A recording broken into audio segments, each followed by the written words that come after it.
Good morning, good afternoon, good evening, ladies and gentlemen, wherever you may be in the world. I'm Sarah Jane. Welcome to Thoughtful Nuggets and Pearls on Gift of Healing TV. Our topic for this program is The Wounded Healer. And I am delighted to be joined by Scott Holmes. Hi, Scott. Good evening, or afternoon, or morning, yes. Dr. Anthony Wilson. Hi, Anthony. Hello. And his hand did the same then. Sorry, we've had the thing moving in and out. And Dorian Lauriers. Dorian, thank you so much for joining us. It's lovely to have you here. My pleasure to be with you today. Oh, it's so lovely to have you all here. I am going to share a little bit about where that wounded healer comes from. But let me start by asking each of my guests to share a little of themselves. And I'm going to go backwards this time to Dorian. Let's start with a little bit about you. Okay. So I just turned 65 this week for my birthday. And I live in Costa Rica. I ended up in Costa Rica on the journey of my lifetime. I'm an entrepreneur who lived in Massachusetts for most of my life and had several businesses. And then my life started not feeling quite right. And as it fell apart, I was guided by the universe to go to Costa Rica to find my way, and had one of the most astonishing awakenings and learnings about life and all. And now have a little hotel in Costa Rica, the Chorotega, where we do spiritual hospitality and teach people the things we've learned about life and the universe and how to find happiness in everyday life. Thank you. Anthony. Well, I also had a birthday this week, and I'm 63, and I'm so happy to be alive, so happy to be here. I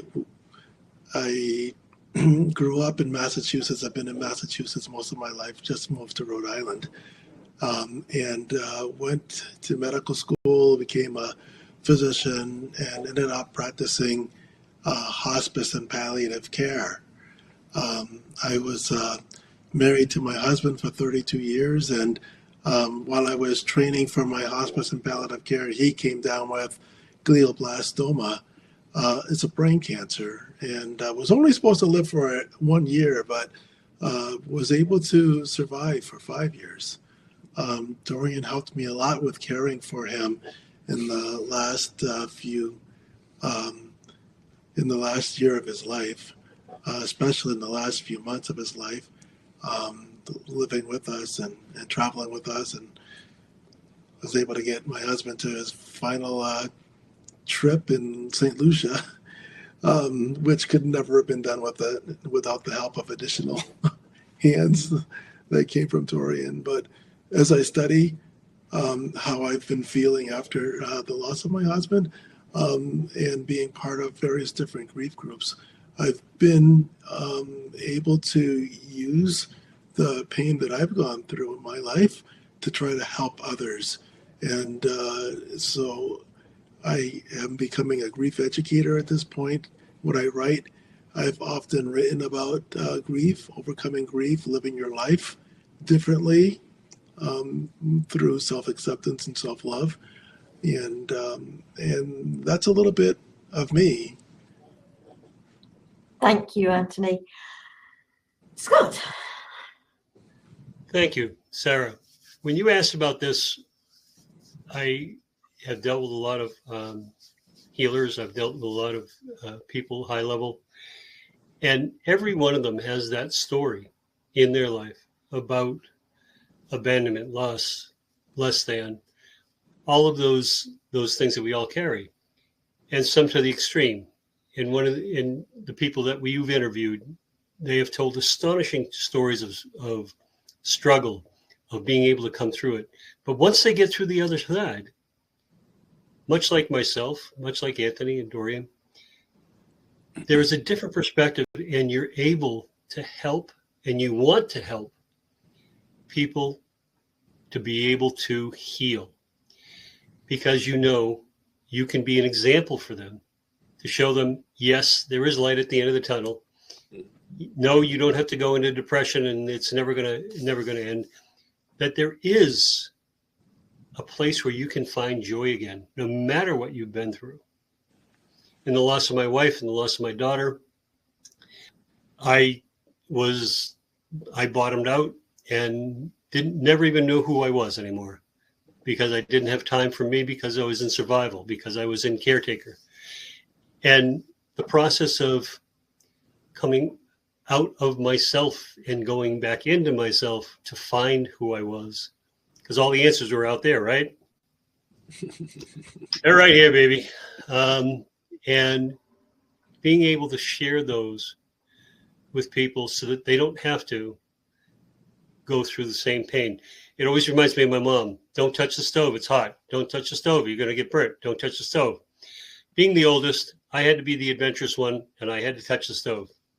So after I ended up in the hospital with a burnt hand, I told my brother and sisters, don't touch the stove. This is what's going to happen. So I was always the one that had to walk through all the pain. And I told my siblings about what not to do. They were much better off than I was. I was always the one that was grounded or falling out of a tree or something, and so it enabled them. My little brother, who's 7 years younger, said to me when he got married, man, I saw the way you did things, and I was not going to do that. And I said, well, it was a good lesson. Yeah. It's always a good way of being. I've got a birthday next week. So there's 3 birthdays here within less than 2 weeks. So anyway, so happy birthday to both of you. Thank you. Chiron. I've gone through absolutely my own healing stuff. Those of you who've been listening to Gift of Healing TV for a while, if it's your first time, then there's loads of stories about what I went through, starting from a very, very young age as a child. And yes, those feelings of abandonment, rejection that went on for years. Then the life quake, the wake-up call that supported me to start becoming myself rather than being the people pleaser.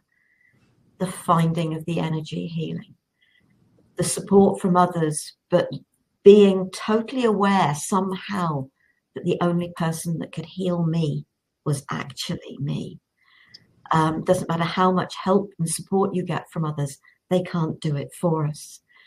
But I am going to share just a little bit of what I'm aware of about Chiron, who is the centaur of myth and legend. Sorry, Sarah. Get your head round this, girl, who is immortal. So half human. And so not a typical centaur. Typical centaur had a horse's body and horse's legs.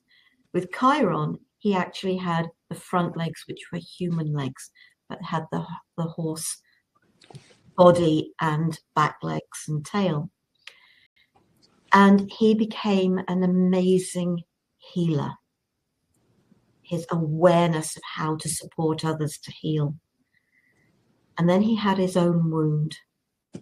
But because he was immortal, and that wound should have absolutely killed him, it was a poison wound, but he wasn't ever able to heal it. But because he was immortal, he couldn't die. And having read this fairly recently, he eventually actually gave his immortality up to save, and I can't remember who it was. I should have remembered by reading it, but I can't remember who it was. But he gave his immortality up. And the gods then popped him into the stars as Sagittarius. That's Chiron. Chiron, the wounded healer. And for me, being aware of Chiron is, and I think he's there actually as a guide for all of us that choose to take that step of our own healing as being a support for others. Because I don't know about you three, but I personally don't believe I will fully heal and be able to help others if I'm fully healed. It's my journey. I'm still walking that journey of healing. Every now and again, something crops up and I think, okay, another layer of the onion. Because that's what we're here to do as we walk our journey of healing. we can support each other along the next step for them. So it doesn't matter when people find us. It will be the perfect time for them where we are to support them. So I'd love to hear your thoughts on that. And we'll go to Anthony first this time. I think that's very true. And the people that I am studying with in regards to supporting and helping people walk their path of grief, everyone has a story. Everyone can share a story. And personally, I can connect differently than I would have connected if I hadn't gone through what I'd gone through and sustained the wounds that I had, then became aware of those wounds, and then chose to start working on the process of healing what was causing me to suffer. And as I talk with other people who are there to help and to heal others, I hear that story being repeated over and over again, that their experience, their hurt, their pain is what is the energy that connects them to other people, to have that empathy and compassion to help lift them up, and to help them to move forward. So personally, and from what I can see from other people that I work with who are interested in healing, it makes a big difference when you've suffered, to be able to help other people in their suffering. Thank you. Dorian. So the idea of being wounded in order to heal is perfectly logical. It makes a lot of sense energetically also, because for me to think about helping someone who had something that I don't know, it's just a thought about it.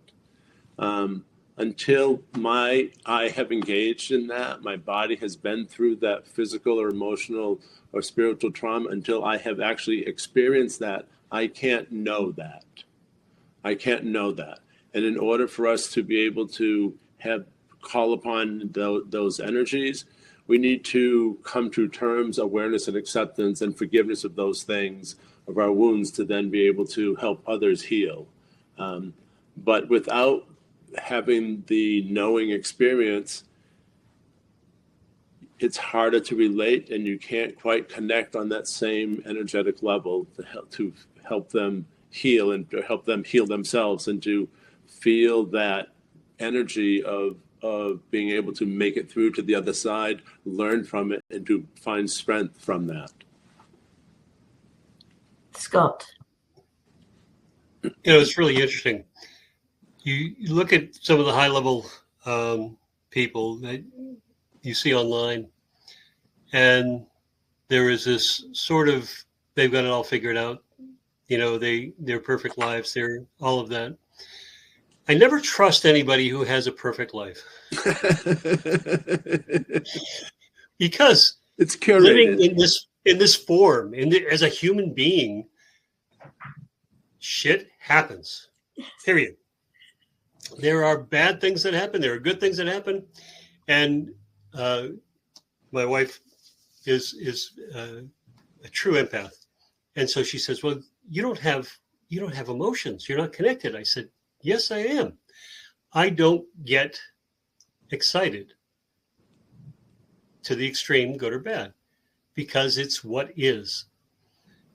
And I have worked so hard at accepting the what is, good or bad. The old Japanese story of the Japanese farmer, and his son brings home a horse, and all of the neighbors come around and say, oh, that's wonderful, you have a horse. He says, well, maybe. The next day, his son is trying to break the horse. He falls off. He breaks his leg. Oh my gosh! Everybody comes around and says, "Oh my God, that is terrible." And the farmer says, "Well, maybe." The next day, the army comes to draft men into the army, and they don't take his son because he has a broken leg. So you never know what the outcome of what is happening, what's going to end up happening through fate. The Chiron wound. We are constantly evolving, changing, getting better. And I've been surprised at times. What comes up, stuff I've dealt with 5 years ago, all of a sudden it comes up big time. So I should have been beyond that. I should have gotten beyond that. Well, no, you're looking at it from a different perspective. It's coming up a different aspect of it. It is really something that is a part of you, and it requires you to deal with it in different ways.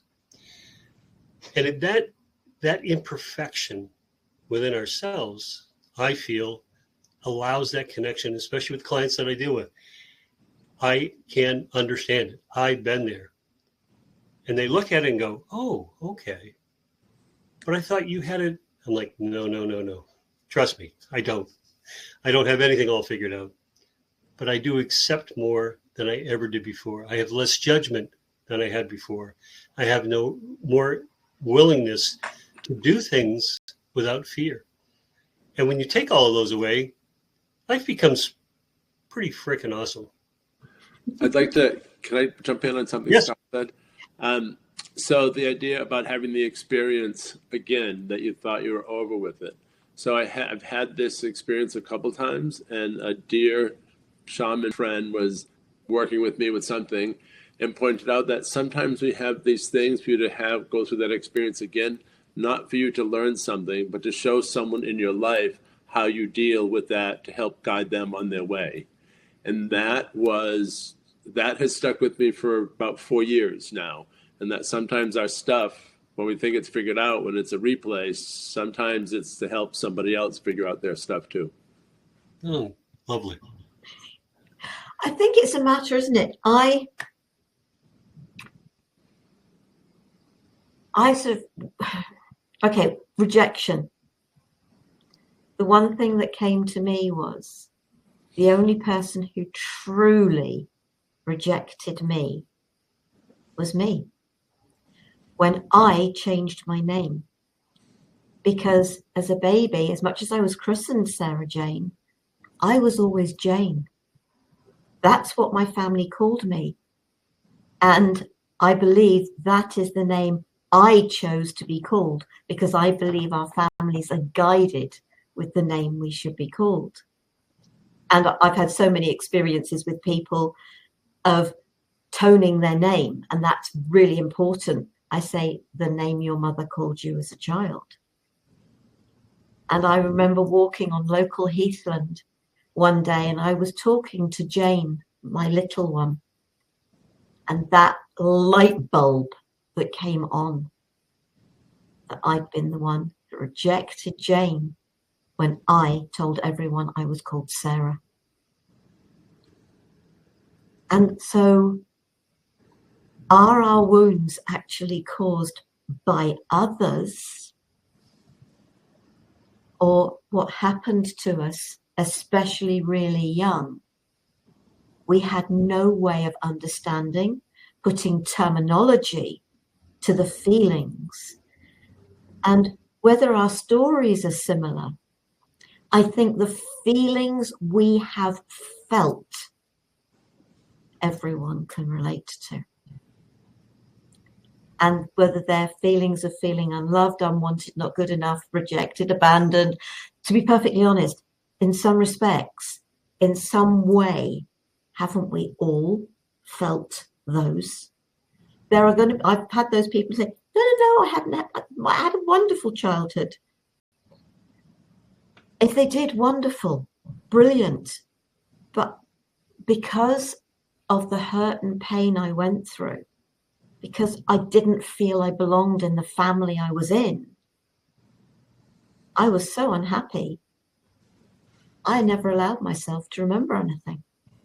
I have so few memories. That is how much pain. But I was less than a year old. You know, it was 66 years ago that I was in hospital going through all of this, because I spent my first birthday in hospital. But I think within the understanding of our story for ourselves, what is important, and it's something I encourage people to do, is what was going on in the people's lives prior. What did they experience as children? What happened to them as children? Please don't get me wrong. I am not condoning what adults do to children in any way, shape, or form, or people do to people, other people. You know, some of the manipulative, abusive, whatever behavior that happens, I am not condoning any of it.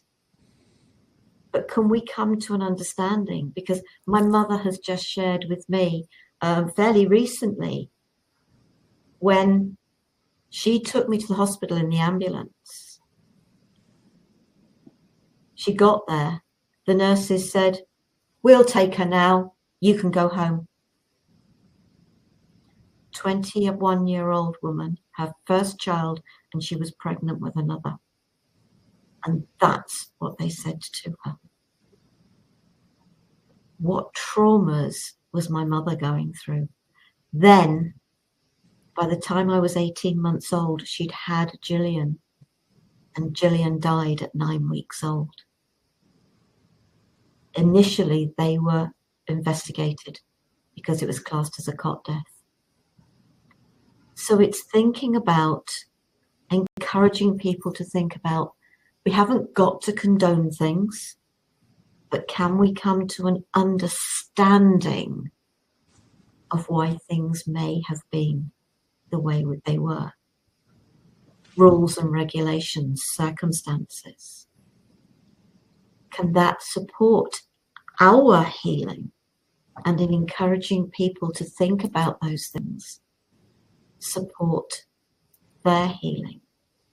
Doesn't stop any of us being the wounded healer, but it's about understanding. It's about accepting things happened the way they were meant to, as we were saying before this conversation started. So thoughts. I'm going to come to you, Scott. Every time you tell that story, I get a visceral reaction, and I've heard your story many times over, and it having had children and daughters, I had 3 daughters, especially, it hits home. I lost my youngest, and there are so many times that I blame myself, even though I could have had made no difference in her becoming ill, in how it played out. And I know that I did as much as I possibly could in order to provide her with the best quality of care. And because she was nonverbal, she could never express how she felt. And she could never express what she needed or what she wanted, or express any of that. And so it was a lot of guesswork. And it always hits home for me in that loss that you've expressed your loss of family. It shaped how you viewed your family, how you related to your family, growing up, how you saw yourself as unwanted, as unloved, as distant, and broke that bond, that unconditional love bond, I think that mothers generally have with their children. So, and for all of you out there who've taken this in and have listened to Sara tell her story, I'm sure that you have had losses in your life, and they leave holes. Every loss is a bit of a hole, but it's how we carry on afterwards, and how we view ourselves, and how we then relate to life, and how we see life. I'm always hopeful, and I deal in hospice work also.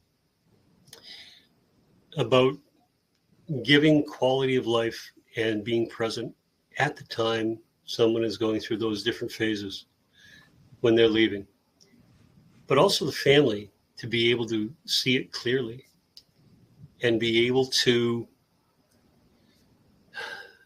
because I never thought, by the way, I did after I lost my wife, I never thought I would be able to do hospice work. And I promised her that I would try and do this work with her and for her, either through cancer or through hospice. And after 5 years, I finally am able to do it.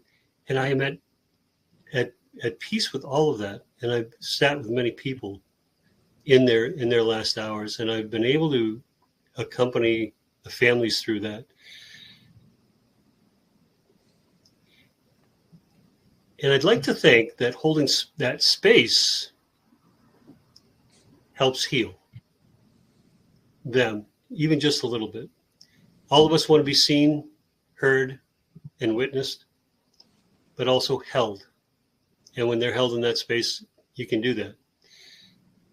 Where does it come from? The wounded healer is knowing that what needs be at that very single moment. Dorian, you talked about people connecting with you like this constantly, and you don't know where it necessarily comes from, but you hold space for those people then and there when you're talking to them. You are present in that moment. I do.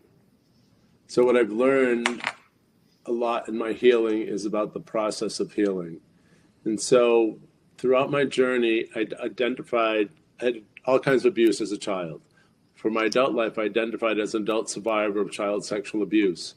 And so that I identified with that. And so I thought that was my saving grace was to identify with that. What I realize now, this in my journey, it was my prison.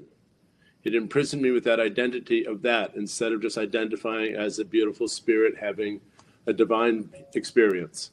And so as we label ourselves and identify as things, in order for me, once I identify with that in any conversation, it prompts a story. The story keeps the memory eternally alive. And so it's always like picking at the wound. It can't ever heal. It can't let be.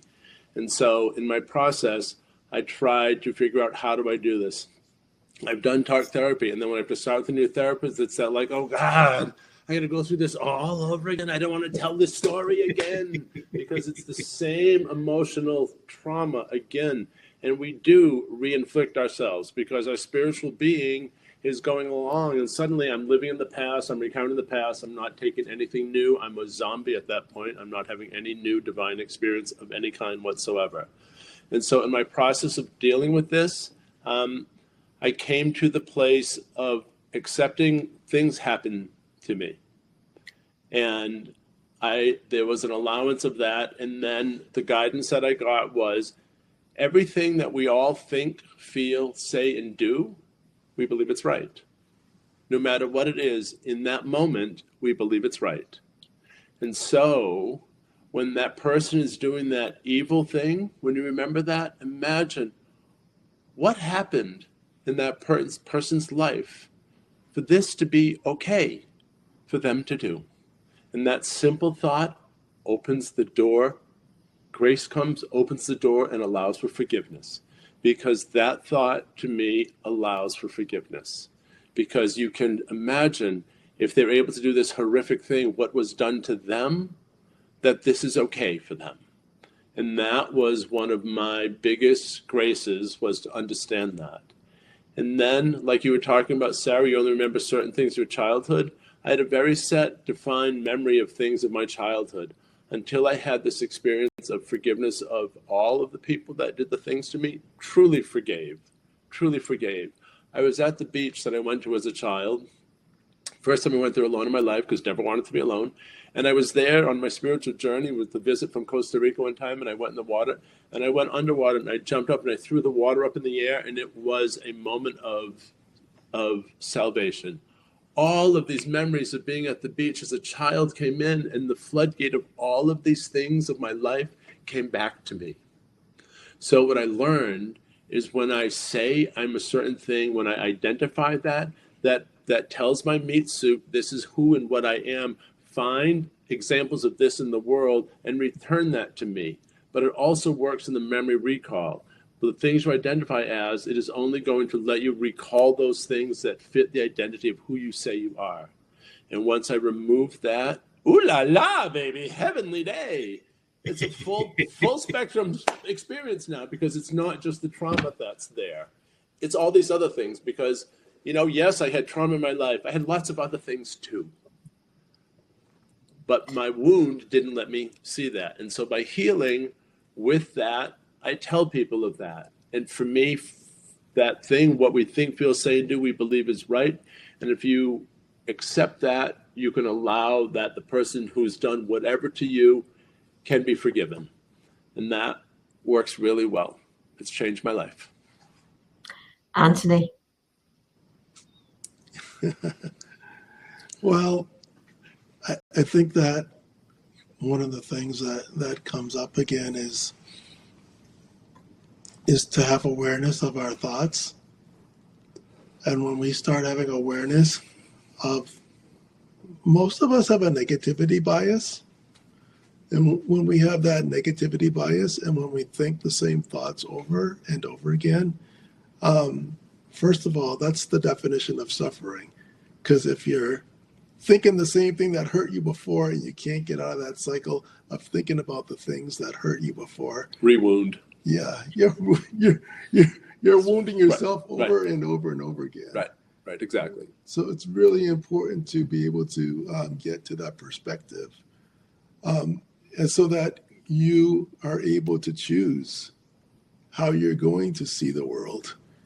And one of the ways that you can help to shift that is to develop a gratitude practice, because it's really hard to think about everything as negative when you're also coming up with your list of things that are positive in your life, that's changing your life, that makes you feel good, that brings joy or happiness into your life. The negative list doesn't feel as easy. And then one other thing that Scott was saying about our imperfections and helping people with grief. Many people can lose a child, lose a spouse, lose someone in their life who is important to them, but nobody's experience is the same. Nobody has the same type of grief. And so we may be able to connect with them to a level, but we don't really know what it is like for them. Right. And so holding that space is to be able to allow them to be witnessed, to let them share their story, and to be able to connect and understand that it's really good when we can just hold that space for them and allow them to do their own processing, their own talking, their own healing, because most of us know what it is that we need to do to heal ourselves. We just don't do it. And then we also get into that negative bias where it says, I'm a victim. This is terrible. This happened to me. Why me? Why me? And it's a cycle that, unless we're able to break it through allowance, acceptance, forgiveness, then we're going to continue that cycle. The to from cycle. All these things keep happening to me. And no, actually, when you understand they happen from me, then you get it. My story, I can tell it without any feelings. I didn't used to be able to, but I share it to support others. And I think there are different ways to share, if you like. If you're sharing and you're going into that feeling of everything, I'm never going to share it so blasé, but I could. I really could, because it happened to me. But I know I've sat with my little one and I've said to her, "You're okay," and I get that, and I get a sense of her sitting on the floor playing and looking up, feeling very content that I'm right there with her, and she's fine because she knows I'm there for her. That quote from Alice Little: "As a traumatized child, you were desperately waiting for the adults that would come and save you. What you didn't understand was that it would be yourself as an adult. And reading that for the first time, it went wham into me. Somehow I've always known it was what can I do for me, not what can others do for me. Nobody can take this away from me. Only I can. But my story is a gift to me. I genuinely believe I chose those experiences so that I can bring the energies I do to support others, to heal their inner child. I can't heal them. I can help them. I can help empower them to do the work for themselves. My wounds are healed to a degree, but only to the degree they're meant to be healed, because it keeps me in that place of understanding and empathy. I actually believe that if we got to that place of I'm totally healed and you really are totally healed, can we still maintain that understanding and empathy when we're actually feeling absolutely brilliant? And are we ever meant to feel absolutely brilliant? Occasionally we can have little spells of it. Of course we can. Something that's really fun. I've had some fabulous experiences because I've made a point of having them. They've been part of that journey of living my life where I'd spent so many years just existing. But if I hadn't had those experiences and the new ones, I couldn't be who I am with the confidence I have today, which I definitely didn't have in the past. People pleasers don't have any confidence. So it's us being able to understand and empathize with how people are feeling. And it's about the feelings. For me, it's not necessarily about the story. And all of us have written in a book or books aspects of our story within our work, shared aspects of our stories to support others to understand that we do get it. And what came to mind was the Celestine prophecies. Have you all read it? And it goes into in there. Now, it's years since I did read it. And the different characters, so the poor me, the energy leaders, sort of, where are we? And I'm out of poor me. I don't require poor me anymore. And I don't think I've ever been a vampire, an energy vampire. I hope not. But I can't remember how many different characters that they explained. But those two I do remember. Because for those who are struggling with the people around them, potentially they've got the energy vampires around them. And can we support people to find themselves? You said, Scott, this is who I am. Right in here, you'll find yourself by going inwards.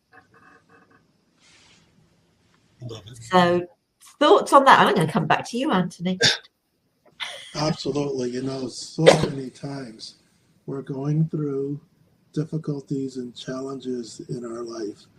And I can't even tell you how many people I've talked to that have been going through something difficult and they are looking for external sources to relieve their pain. And the only way they're going to relieve that pain is to look within. That pain is coming from within us and it needs healing from within us. And you can go on another vacation. You can have a few more drinks.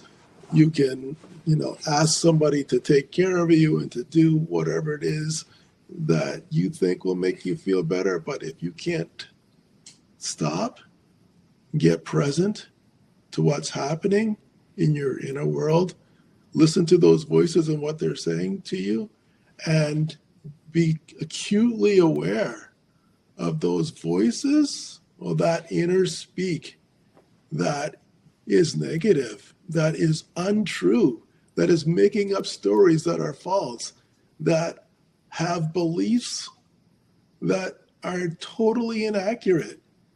And once you can say, that's not true, that's not me, that's not who I am, that's not accurate, you're going to be stuck, indefinitely stuck, until you can awaken to what you're saying to yourself and know what's true and what's not true.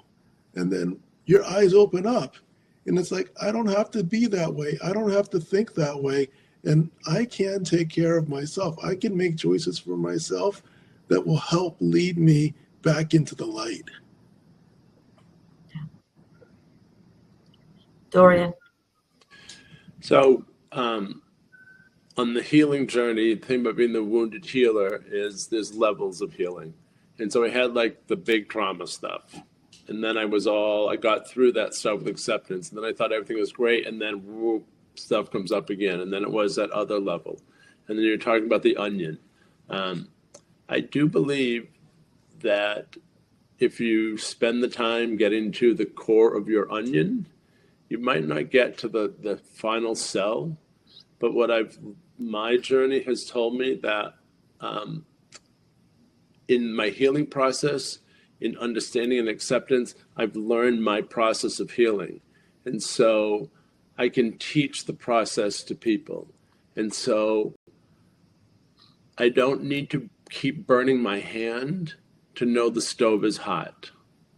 And so that's why I choose that path of healing. And I believe that I am a very healed man. And I think my healing, that doesn't mean life doesn't bring things. Life will always bring things. But my level of healing allows me to deal with those things as they come up and not see them as things happening to me anymore, because the things of my life that made me see the world as things happening to me and to be a victim in my pity party or pity gala, depending on how long they go, was that happening. And so when I got to that place of understanding and forgiving, the ability to heal, help people heal, has grown tremendously. And helping people let go of their trauma and to not keep living it is a very helpful way to heal, is to be done with it. And so like the things that I'm done with, they don't pop up into my field of awareness. And so the things that we hold, so I do this is our field of awareness. That's the stuff I think about. How do I tie my shoes? How do I like my coffee? How do I drive to work? And what are all the things I carry with me? So all the things in my life that I've not resolved with anybody, I carry in my field of awareness, and they impact how I see the world. And I use the figurative, they cloud my vision because they're here in my field, and they influence how I see the world and how I tell my body I am in the world for it to find that, return that back to me. And so if I look at my life differently, I can see from the healing perspective how letting go of the past lets me stay here, present, in the future. Stay here in the present now. Scott. Beautiful. So in going through that, and we have talked about that voice in our head and repeat. And the old version of the version of hell, they would say they would put politicians in a room where they would hear their words, their speeches over and over and over again. And hell really is hearing the same thing over and over and over again within ourselves and having that be our reality, that inner speak. And until we get off that, the record that just keeps replaying and replaying, it doesn't allow us to change it. It doesn't. We can't change the song. We can't change the album. We can't change what we're hearing over and over and over again. And it's just amazing, by the way. And I want to just address the three of you of how much gratitude I have for being able to be in the same space as the three of you, being in that very healed space. Doesn't mean that we've solved all the problems of the world. It doesn't mean we haven't solved our own problems. But the fact that we can be open and vulnerable and understanding of one another, that we can have this basically unconditional love for everything that we're doing. This collaboration allows us to heal even more. I always see collaboration, acceptance, and curiosity as such strong forces in doing all of this work.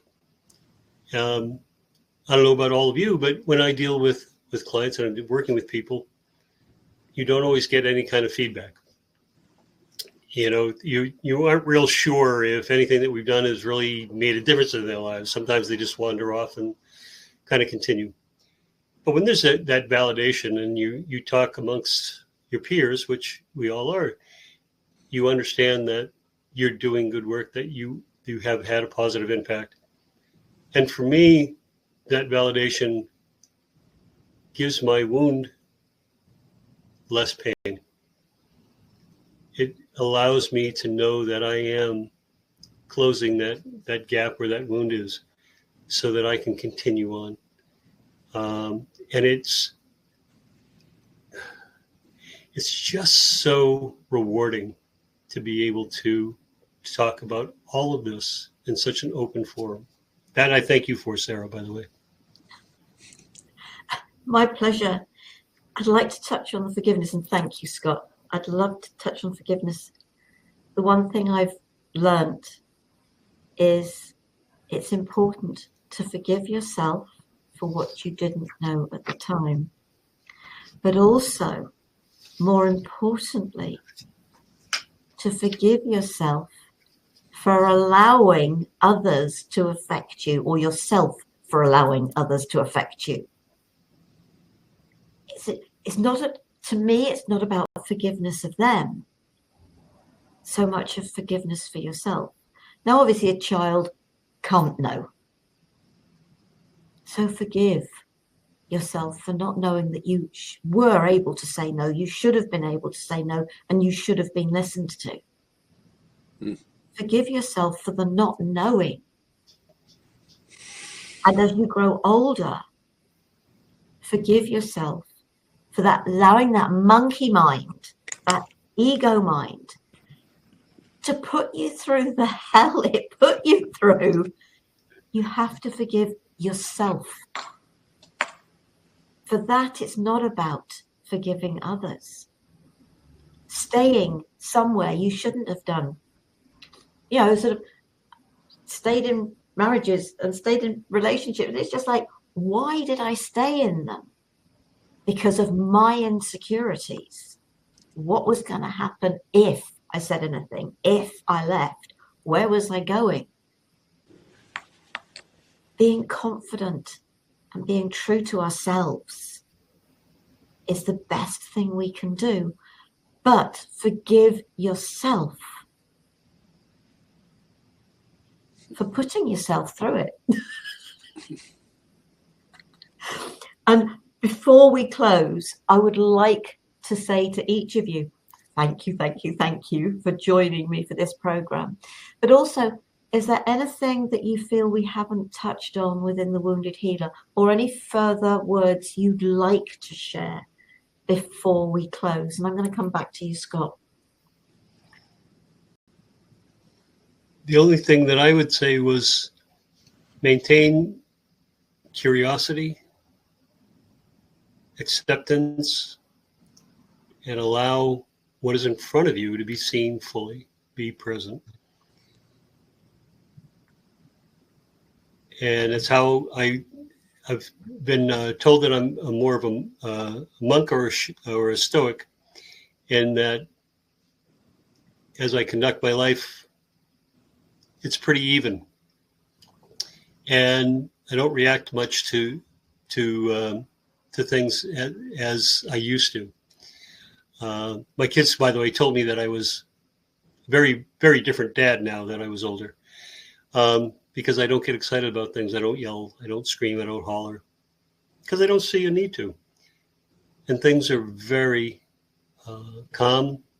Chaos does not reign, and life is very, very good, just simply because things are so calm within here. Thank you. Anthony? I think that the curiosity that Scott talked about is really important when we look at ourselves, at our inner lives. And one of the things that comes up so often when I talk to other people is that feeling of not good enough. And not good enough sometimes, as you talked about earlier, Sarah, makes us feel bad for not saying no or not being able to control situations when we were kids, or even as young adults, or even as adults. Things happen over repeatedly and we don't fix it. We don't feel like we're okay. We're not good enough. And I think that the solve for that is forgiveness, as you mentioned, because if we can forgive ourselves and let go of the not good enough because we are good enough, that will make a whole big difference in how we perceive ourselves, our inner worlds, and that can help to shift us from that negativity to an area of empowerment because we are good enough. Dorian? So on forgiveness, so I used to beat myself up. I was worth less than most. I would buy my friends because I felt like I had to, because I didn't think of myself good enough. And I judged myself for most of my life. And I had that not good enough, not good enough. Why did I do this? Why did I do that? Why didn't I leave sooner? Why did I let that happen? And I burdened myself with that negative looping thoughts. And then one day in a divine meditation, it came to me, Dorian, there's nothing to forgive you, because our journey is to find out who we are. We ask, should I do this? And we know the answer of what we should do. But we pick number 2, 3, 4, 5, A, B, C, D, or J, and we pick that, and we have that experience. And then we go, oh, God. And then on top of that, we go, oh, God, if anybody knew I did that, oh, God, it gets twice as bad. But the reality is when I picked J, I had an experience. I engaged my body. I had an experience. And I go, oh, that's not who I am. So it's a beautiful thing. All those experiences are actually beautiful things because they truly are guideposts on our way to teach us who we really are. So there is no need for forgiveness of oneself for things that you have done because you either knew the right thing or you needed to have the experience as part of your spiritual journey to do this, to then know. You can't know you don't like crab unless you bite the crab. You might think you like it or not, but you can't know until the body engages. And so I picked J or Z or 22, and it isn't like I thought it was going to be, which we knew it wasn't going to be like we thought it was going to be, but we did it anyway to have the experience to know. And so on forgiveness, I don't forgive myself of anything because I've learned it's part of my journey to find my way home. And those things all taught me who I am by showing me who I am not.